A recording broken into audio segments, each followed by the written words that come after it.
ప్రభు అయిన యేసుక్రీస్తునందు మీ అందరికీ శుభములు. చూడండి, 4వ అధ్యాయము ఎఫెసీయులకు రాసిన పత్రిక 30వ వచనము. దేవుని పరిశుద్ధాత్మను దుఃఖపరచుతూ విమోచన దినం వరకు ఆయన మీ యందు ముద్రింపబడి ఉన్నాడు. దేవుని పరిశుద్ధాత్మని దుఃఖపరచొద్దు. విమోచన దినం వరకు ఆయన మీ యందు ముద్రింపబడి ఉన్నాడు. దేవుని మాటలు హెచ్చరిక వహించాలి. ఎందుకంటే దేవుడు మన మధ్య అద్భుతాలు చేస్తాడు, ఆశ్చర్యకార్యాలు చేస్తాడు, కొడతాడు, ప్రేమిస్తాడు, ఓదారుస్తాడు. ఆయన మనల్ని ప్రేమిస్తున్నాడండి. ఆయన మనల్ని ప్రేమించి కృప మనకు చూపిస్తున్నాడు. మా కోసం ప్రాణం పెట్టాడు. ఆయన రక్తం కార్చాడు. మనల్ని పరలోక దేశ భాగ్యం ఇచ్చాడు, ఆనందం ఇచ్చాడు, సంతోషం ఇచ్చాడు, సమాధానం ఇచ్చాడు. ఆయన్ని మనం స్తుతించాలి, ఆరాధించాలి, గణపరచాలి, మహింపరచాలి, ఓర్చుకోవాలి. ఎన్ని శ్రమలు వచ్చినా ఓర్చుకోవాలి, ఎన్ని కష్టాలు వచ్చినా ఓర్చుకోవాలి, ఎన్ని బాధలు వచ్చినా ఓర్చుకోవాలి. ఆయన ఆశీర్వాదం మనం అనుభవించాలి. చూడండి, 37వ కీర్తన 1. చెడ్డవారిని చూచి నువ్వు వ్యసన పడకము, దుష్కార్యములు చేయవారిని చూచి మస్తరపడకము. వారి గడ్డి వలె త్వరగా ఎండిపోతారు. వీరి యొక్క స్వభావం ఎలా ఉంటుందంటే, చెడ్డవారిని చూచి నువ్వు వ్యసన పడకము, దుష్కార్యములు చేయు వారికి నువ్వు చూచి మస్తరపడకము. వారు త్వరగా ఎండిపోతారు. శ్రమలు మనము వచ్చిందంటే చాలా మంచిది. శ్రమ వచ్చిందా నీకు మంచిది. ఆ శ్రమ వెనక దేవుని ఆశీర్వాదం దాగి ఉంది. దేవుని సమాధాన బంధం చేత మనం కంచి వేసుకోవాలి. దేవుని సమాధానం మనకు కావాలి. సత్క్రియలు చేస్తూ ఉండాలి. దేవుడు అంటే భయము, భక్తి ఉండాలి. ఆశీర్వాదము మనకు కావాలి. దేవుని ఆశీర్వాదము మనకు కావాలి. ఎఫెసీయులకు రాసిన పత్రిక 4వ అధ్యాయం 29వ వచనంలో చూస్తే, విను వారికి మేలు కలుగునట్లు అవసరమును బట్టి క్షేమాభివృద్ధికరమైన వచనమే పలకడి. దుర్భాష అయినను మీ నోట రానియకుడి. దుర్భాష రానియద్దు. నోరు చాలా విలువైంది. ఒక్క అగ్గిపుల్ల అడవంతా తగిలేసినట్టు మీ నాలికని చాలా జాగ్రత్తగా కాపాడుకోవాలి. విలువలతో కూడిన ఈ నాలిక పెన్ను కన్నా షార్ప్ నాలిక. పెన్ ఇంకా ఆలోచించాలి, కానీ నాలికతో ఏం మాట్లాడుతున్నావో తెలియకపోతే నిన్ను కుప్ప కూల్చి పాడేస్తుంది. అది చాలా భయంకరమైన ఒక అవయవము. ఇది ఈ శిరస్సు యేసుక్రీస్తు.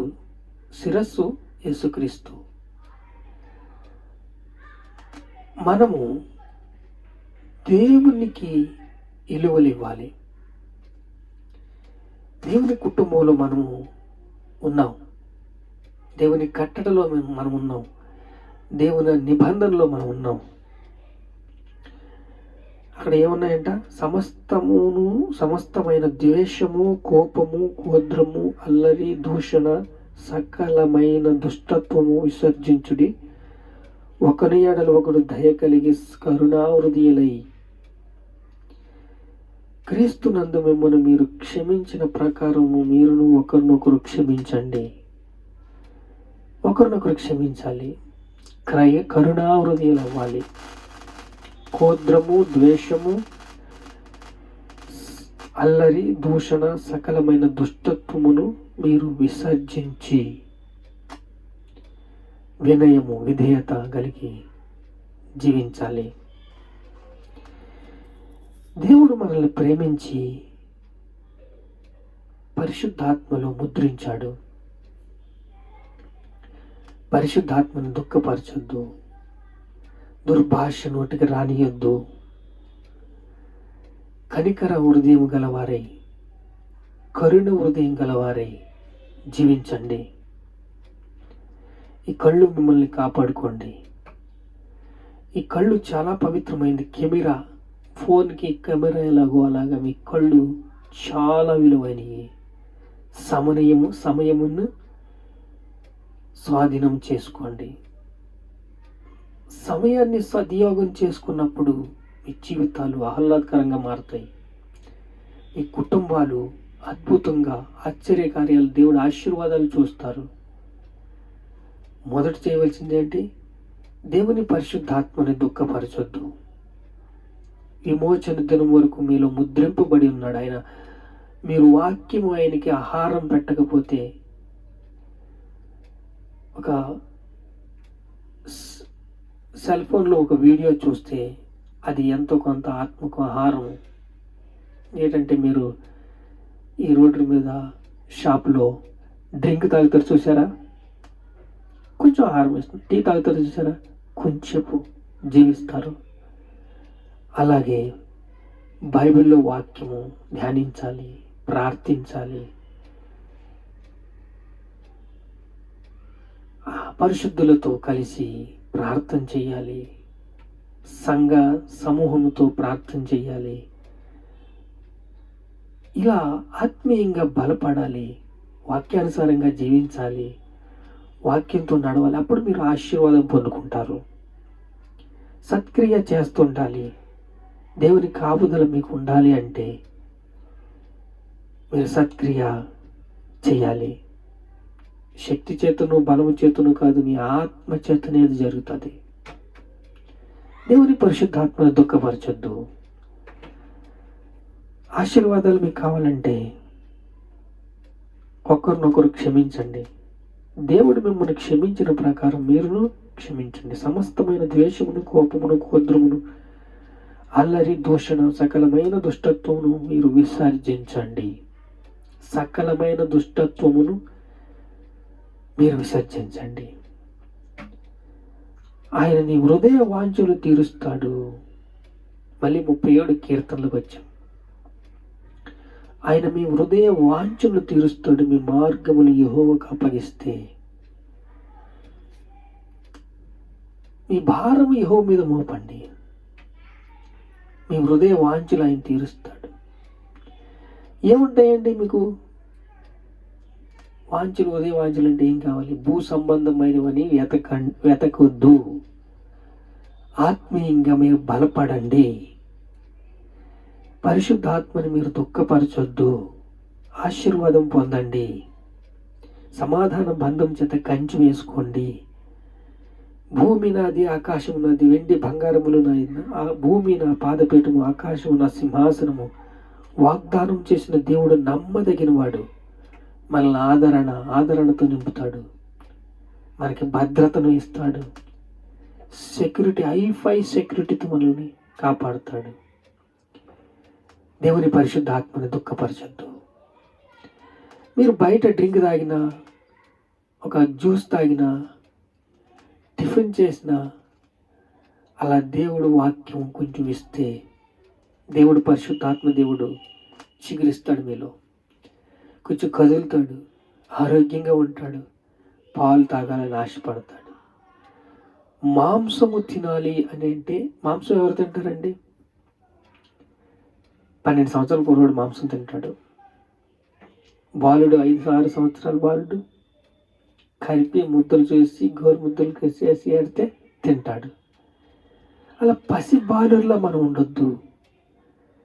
పాలు తెచ్చినట్టు ఎప్పుడు కూడా చిన్నగా ఈ వాక్యం, ఇంకో వాగ్దానం చూసుకుని, ఇదిగో దేవుడు నా వాగ్దానం ఆశీర్వదించాడు, ఈ వాగ్దానం నాకే అని ఆ వాక్యం తింటే నువ్వు రోడ్డు మీద ఒక జ్యూస్ తాగినట్టు ఉంటుంది, టిఫిన్ చేసినట్టు ఉంటుంది. ఎవరు చూడండి, ఒక ఫంక్షన్కి వెళ్తే అయ్యి అన్ని రకాలు దేవుళ్ళాడి తింటారు కదా. మీరు దేవుని పరిశుద్ధాత్మని దుఃఖపరచొద్దు.